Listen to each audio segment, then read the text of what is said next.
If it's a farmer, then I can trade food again, which is good. Fletcher.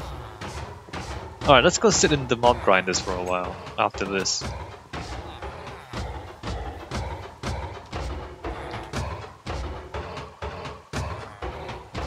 This is so stupid. This is so stupid.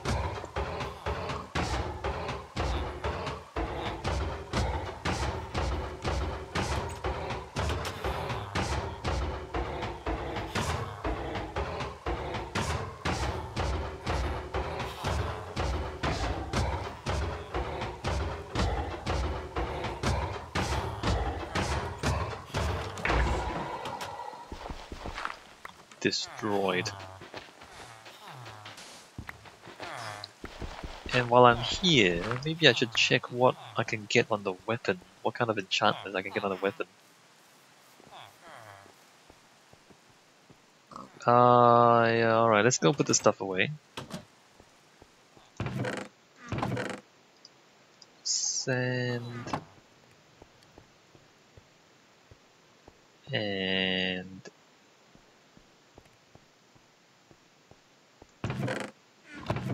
where did I put this? Alright, here. And animal and plant. And iron and emeralds. Haven't seen a zombie pigman for a while. Fire.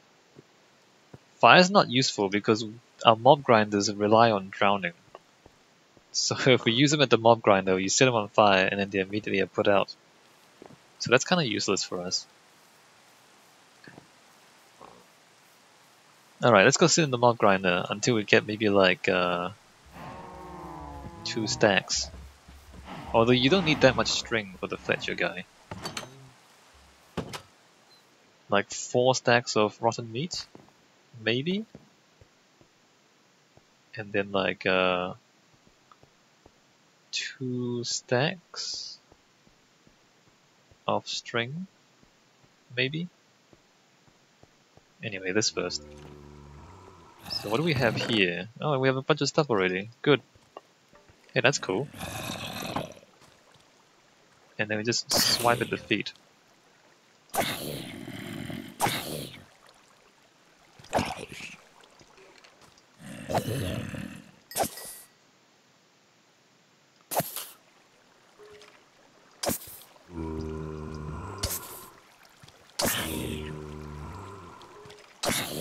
Just thinking, do I bother with turning off the water?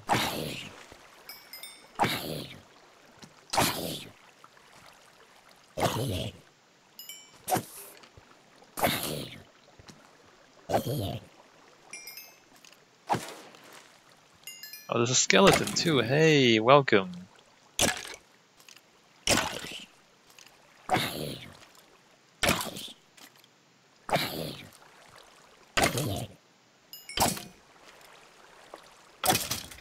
We're just punching legs. Alright. Come on, spawn more stuff. That's only 4 rotten meat. This could take a while. What should we do while we're down here? What can we do to pass the time? Tell ghost stories? I'm not really good at telling random silly stories. Maybe I should like think of a topic to talk about.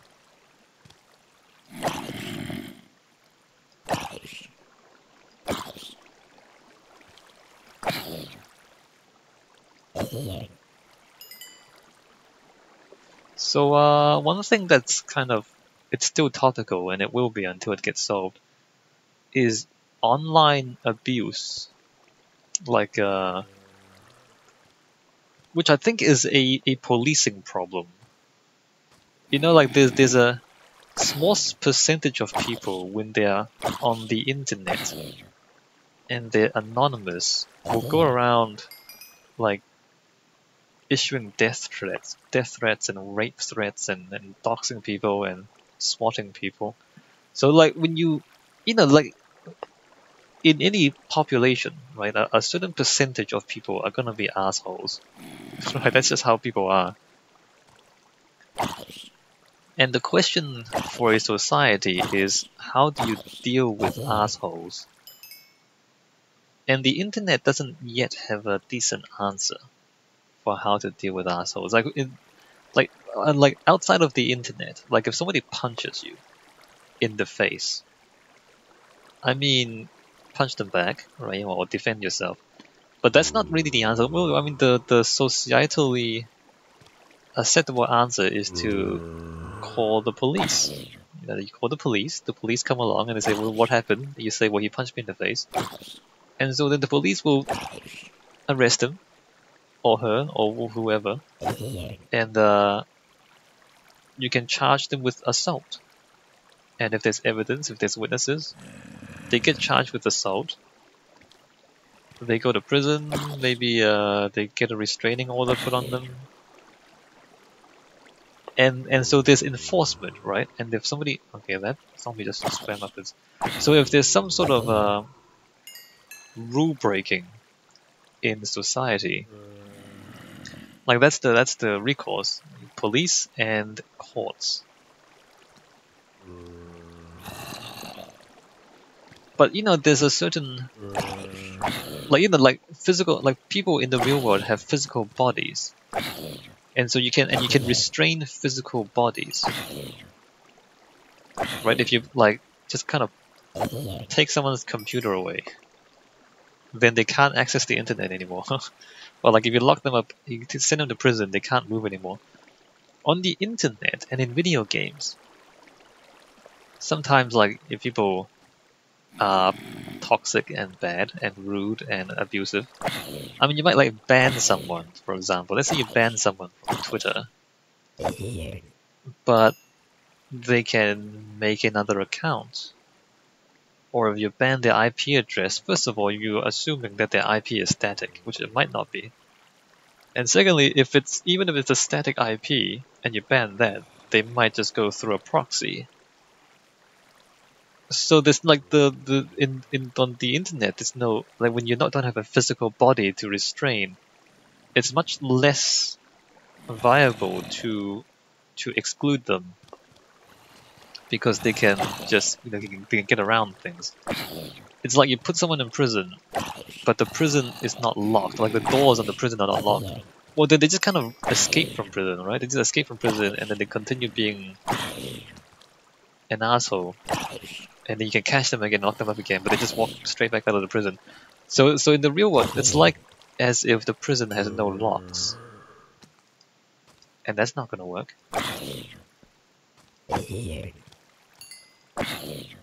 So there's a real practical problem of how do you enforce people who are banned on the internet, and there's no good answer yet. And of course, there's the anonymity and the unreliability of maintaining an identity. Like imagine if everybody in the world walked around with a mask on or a balaclava. They just have like a mask on their face and you can't tell who anyone is. And then people just kind of change their mask and you can't tell who they are anymore. That's what the internet is like, right? Like you have quote-unquote identities, but you can just make a new one. Or you just like change your username, change your avatar, and then nobody knows who you are. So that sort of thing on the internet is just a lack of physicality and a lack of a body. The idea that you are inseparable from your body in the real world, but there's no body online, and so it makes enforcement a different problem. But you all know this. You guys are born in the internet age. So what is the solution then? So like we all know the problem. What would be the solution? And I don't know. I think a possible solution is if the enforcement is much, much faster and much more efficient. Which would mean that it has to be automated, but automated in a way that is intelligent, which means artificial intelligence. So like if you can't, because like in the real world, how do you stop someone? Well, you lock them up. You handcuff them, you lock them up, and that stops them. But if you can't restrain their bodies, then you basically have to catch them in the act so quickly and so effectively that they can never complete their illegal act. And so the moment they pull their fist back and start swinging at you, the enforcement has to be there already, holding them, restraining them. So it has to be that fast, right? Basically, what it means is that you have to have the police standing next to every single person. And whenever they look like they're gonna punch someone, the police just immediately stops them. So so then law enforcement. So if you can't lock anyone up in the real world, the way to keep people safe would be to have a police person next to every single person at all times to be able to stop the shenanigans immediately as it happens. And to do it that effectively online, there has to be it has to be automated, it has to be a machine. So probably an artificial intelligence. So like previous rule-based systems, like maybe you have a profanity filter that mutes people who use naughty words.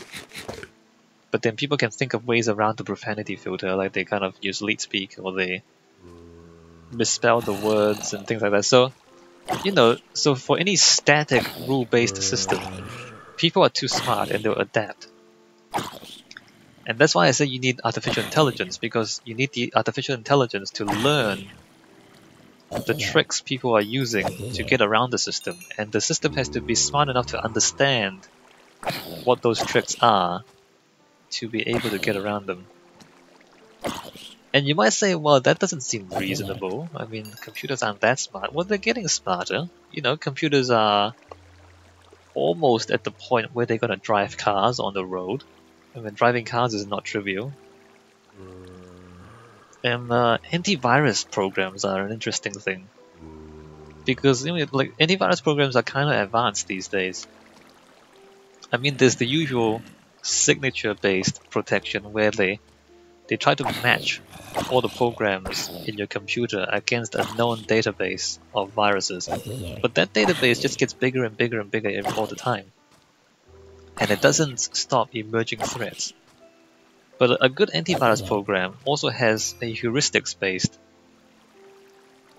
detection system where they would monitor your computer and they monitor all the programs for suspicious behavior. And if it sees suspicious behavior, then it's a baby zombie. Then the antivirus would. Is it drowning? What's it doing? Oh, it's swimming up as it's drowning. So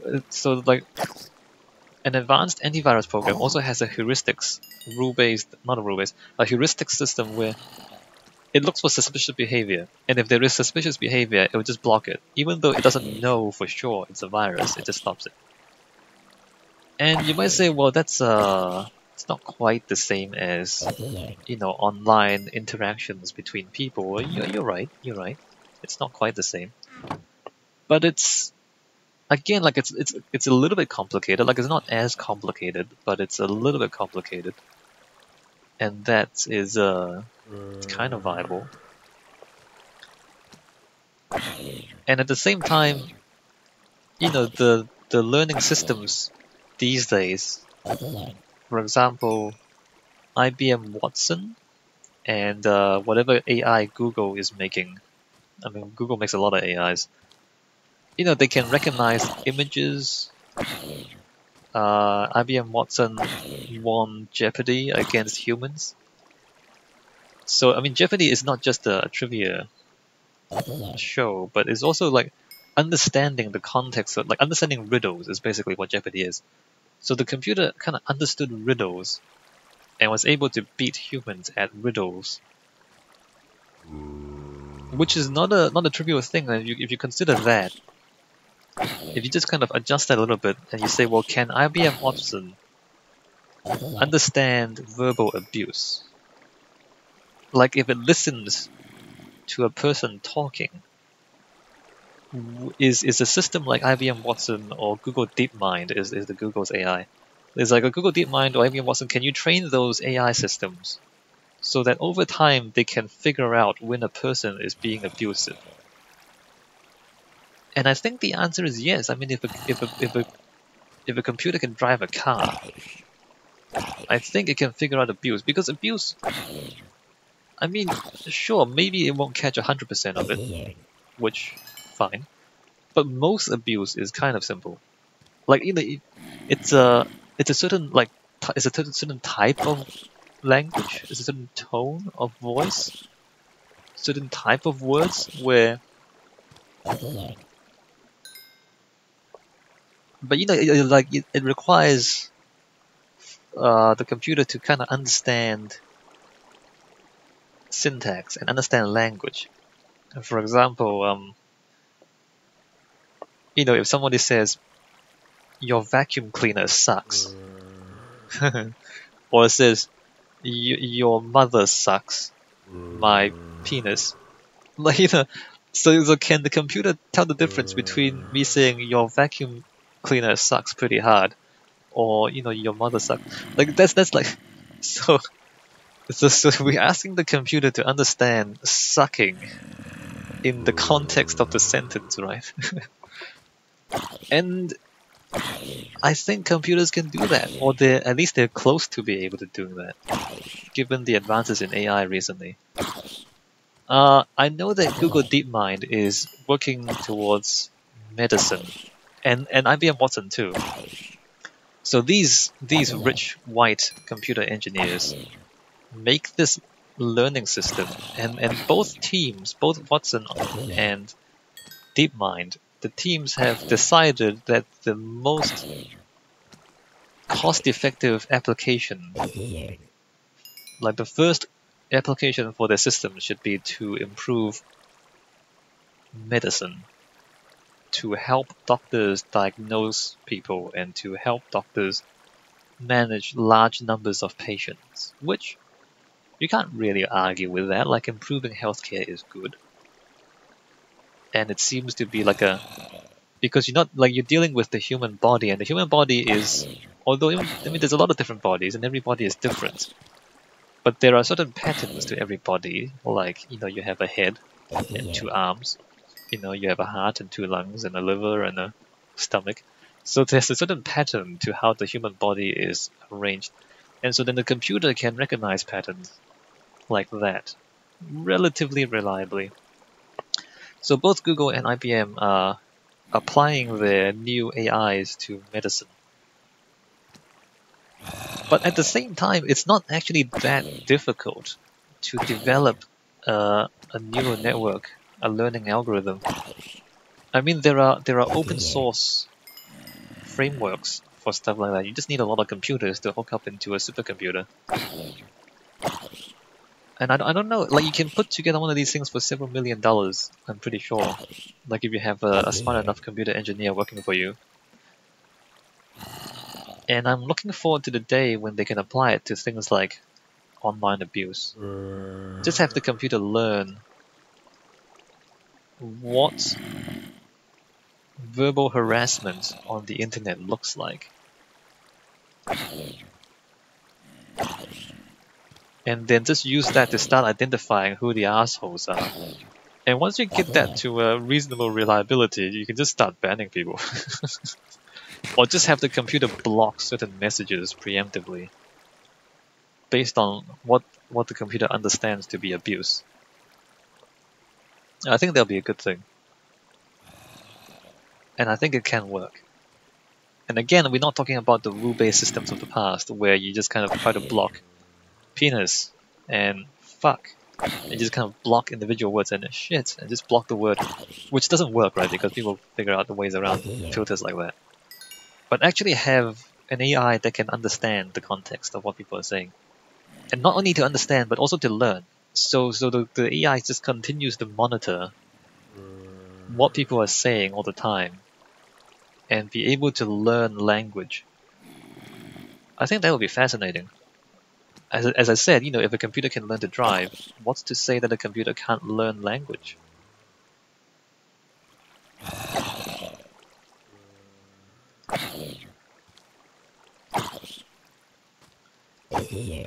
But aside from that, if we don't, because I think that's the only solution, to be honest, because as we said earlier, the only reliable way to stop people on the internet is to literally have a police watching every person. So, but like it's not cost effective because you literally need as many moderators as there are active users at any one time.